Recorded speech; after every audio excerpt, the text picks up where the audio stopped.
Hello students, in this video we are going to discuss about nuclear energy.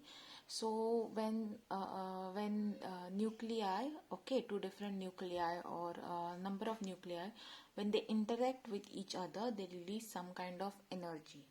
Okay, now there can be two types of energy. These two types of energy, nuclear energy, are named as fission and fusion. Okay, so there are two types of nuclear energy. One is called as fission and other one is called as fusion. Okay, now as the word suggests, fusion, okay, it means of getting fused. Okay, this means that when two or more different nuclei, okay, they come and they interact with each other and they fuse together, or they disintegrate into each other. Okay, they combine with each other and they form a third nucleus, okay, product nucleus, which is bigger in size. Okay, now fusion happens with elements, okay, which are very small, okay, lighter elements. For example, the hydrogen, helium. Okay, so the reaction which occurs in stars, okay, the reaction which occurs in the sun, okay, this reaction is fusion. Means what is happening in the star, in what is happening in the sun, okay, two different hydrogen atoms, okay, two hydrogen atoms, their nuclei, they interact with each other and they get fused together, and the resultant is the helium. Okay, so two hydrogen atoms, they fuse together and they give a product, that is the helium, okay, the element helium. So this is fusion.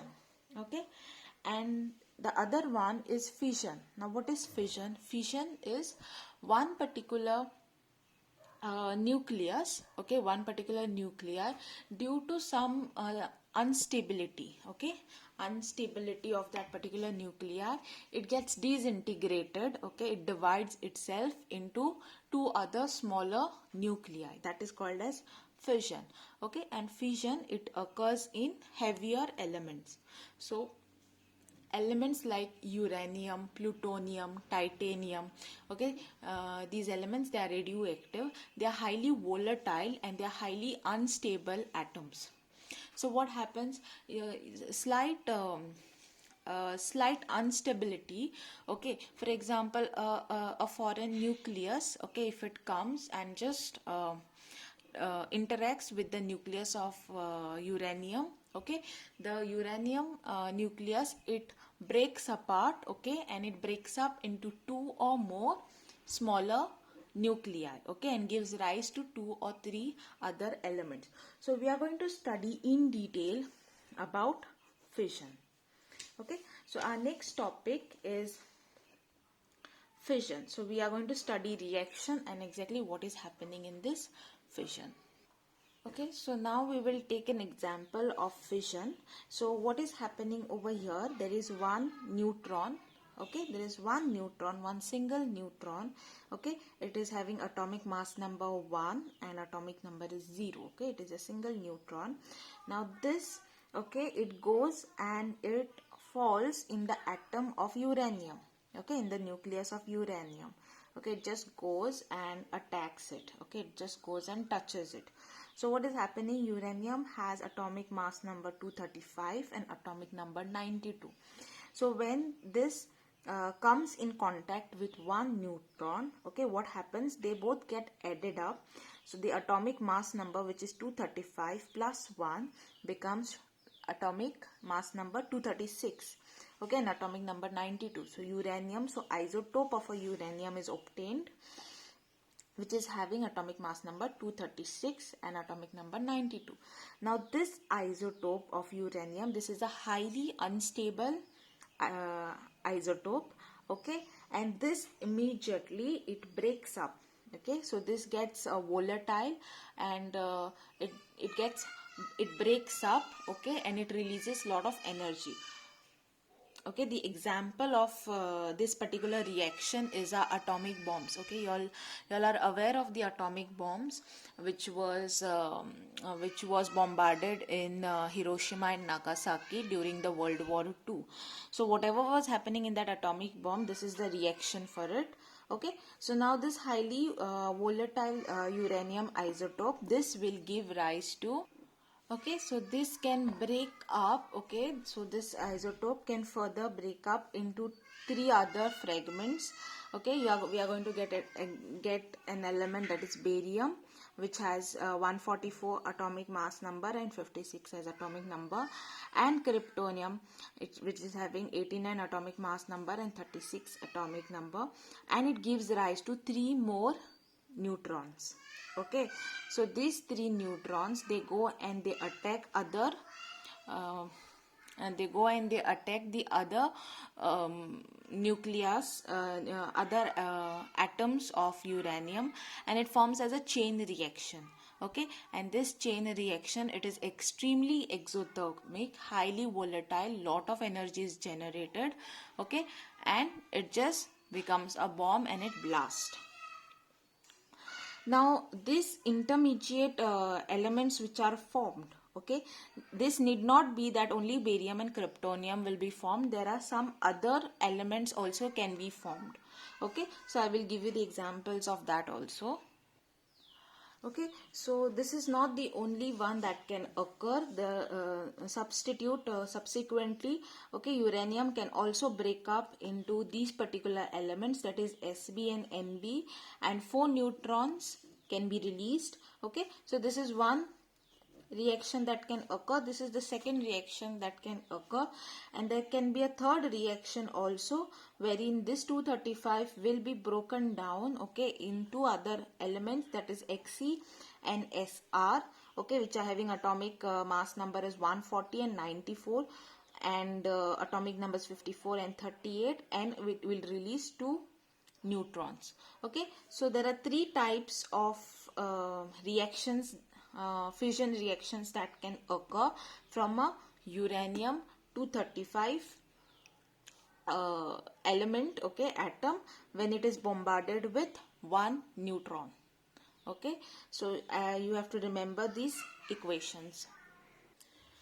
Okay, now what happens, these also the products, they are not stable products. Okay, these products which are formed, they are not stable, and to stabilize themselves, they release beta particles.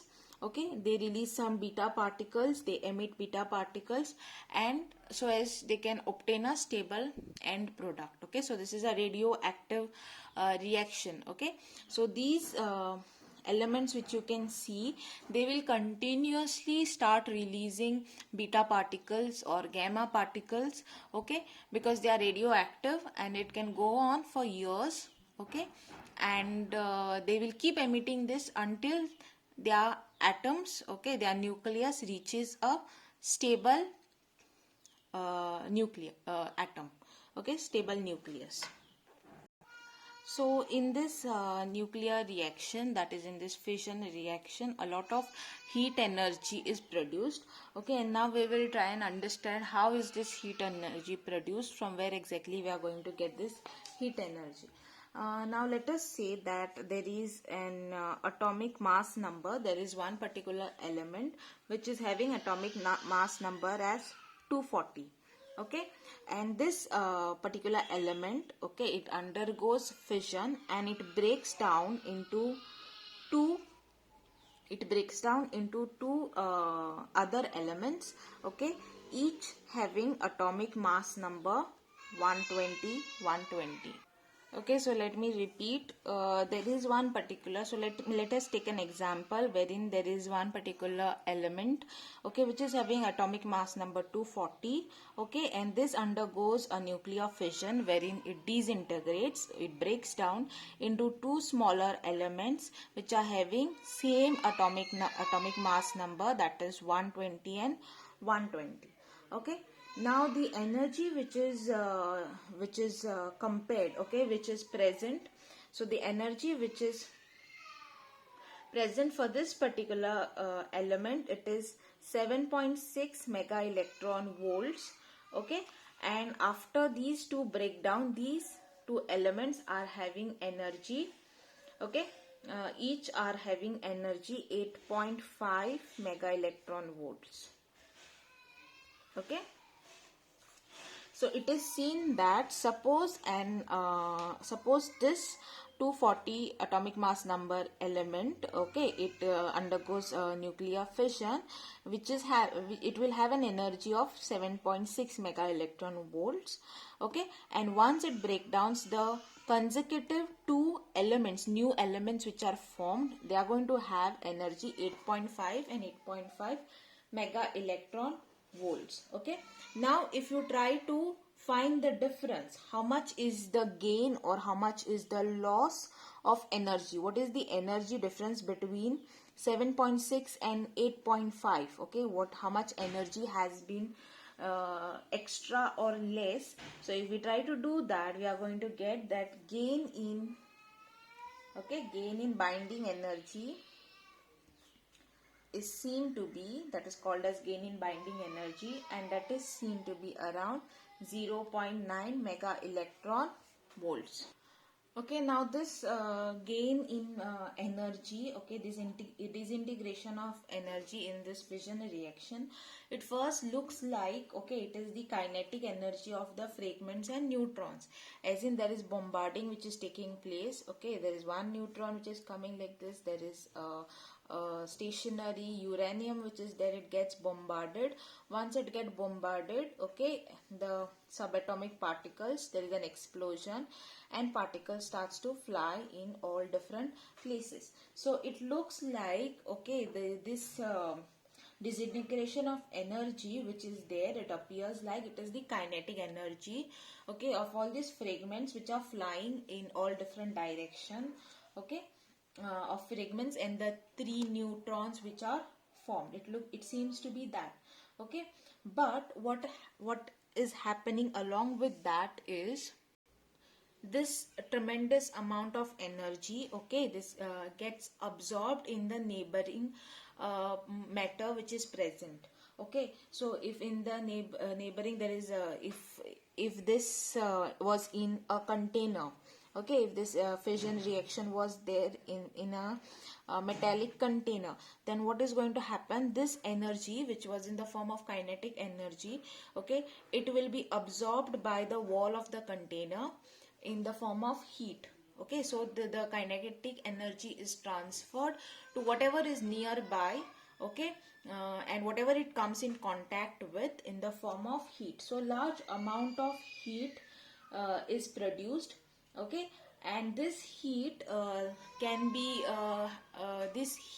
used as a good thing and also as a bad thing. Okay, if we use it as a good thing, then this energy, heat energy, can be used, okay, to convert it into electrical energy and give us electricity, okay, for our houses and for factories. Okay, so this can be the good application of it, and the bad application of it is this energy can also be used, okay, as an atom bomb. So if if we carry out this reaction in a laboratory in a controlled manner, okay, controlled manner means we do not now in order to produce electricity, okay, in order to convert this heat into electricity, we do not require large amount of it, we require small amount, very very small amount. So we have to control the reaction. Okay, we have to control the reaction and only utilize small amount of energy. So if we control the reaction, okay, it can be we can make use of it is in the form of electricity. But if you do not control it, if it it becomes like a chain reaction wherein more and more, if you supply more and more nuclei into the uranium, okay, and all of the uranium atoms which are there are bombarded with this different nucleus, it forms, okay, it gives release to a large number of heat, okay, a large number of uncontrolled reaction, and it turns into an explosion.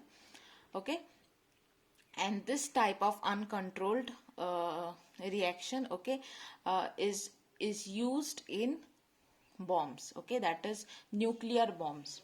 Okay, they are also called as atom bombs. Now in the next part we are going to see like how can we use this energy, okay, in the form of electricity, and this is done in laboratories in a particular chamber, okay, and this particular energy is formed in the nuclear reactor, from where with the help of a nuclear reactor we extract electrical energy, okay, from the fission reaction.